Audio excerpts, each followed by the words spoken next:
Hey everyone, this is part one of what will be a few videos. Last week I had someone make a pretty good point. They were referencing me while I'd taken the piss. They said, I never realised you were a psychologist. And we laughed about it, but the essence has a lot of truth. You know, I'm not a trained psychologist. I'm not a counsellor.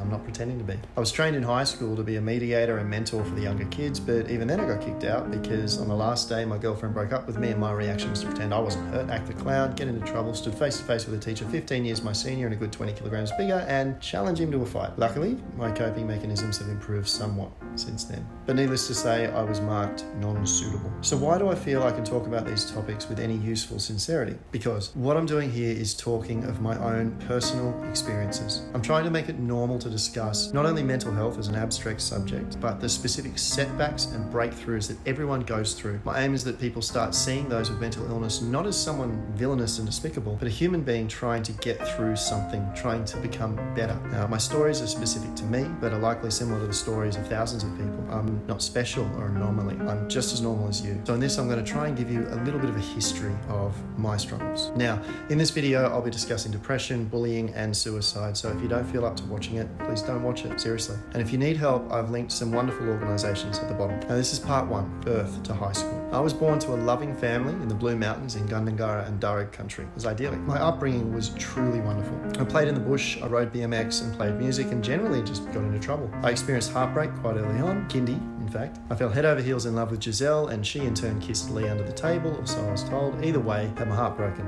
The only real impact on my mental health, girls, being bullied. And I was bullied pretty severely. I was intelligent. I played piano and I danced, so I was a natural target for the older boys. I remember being scared to go to school. I remember avoiding areas of the playground, and I remember the sting of their words and in turn their hands. Now the upside, or downside I guess, I learned pretty quickly how to handle fights. By high school, I had my heart broken a few more times and I'd even broken a couple of my own, but by the end of year 6 I was a confident, happy young guy who had aspirations of playing football for Liverpool and the Socceroos, and the bullying was a thing of the past until a random run-in defending my best friend Smurf at the pool over the Christmas break. The guy I stood up to would go on to torment me for most of my first few years of high school. Not only bullied me verbally and physically, but turned my friends against me, and I was isolated. I found new friends, of course, and those friends I still hold dear today, but the scars remained. The school and my parents attempted to handle the situation, but it was impossible for them. I don't think schools were as equipped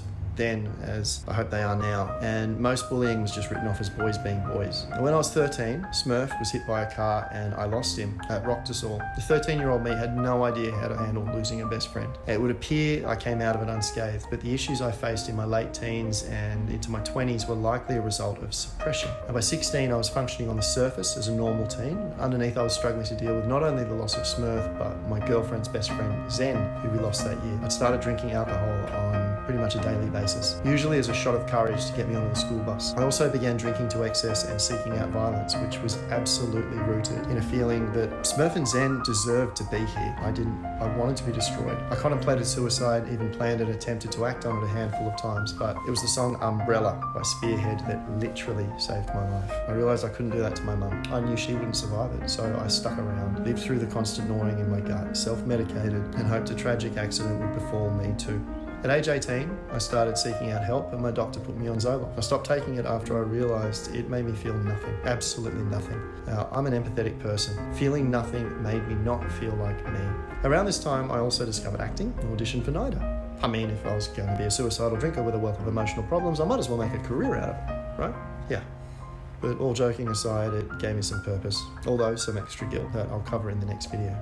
Now, as I said at the start, if this has made you feel anything you don't think you can handle, please get help. I've received the news that someone I cared about has given in to those thoughts, and trust me when I say no one wants that. They'd rather help you through it. Give them the chance and use the other services available to you linked below. Now, as always, share, tag, and basically do whatever you want with these videos. They're here for you to use as you see fit. Chat soon.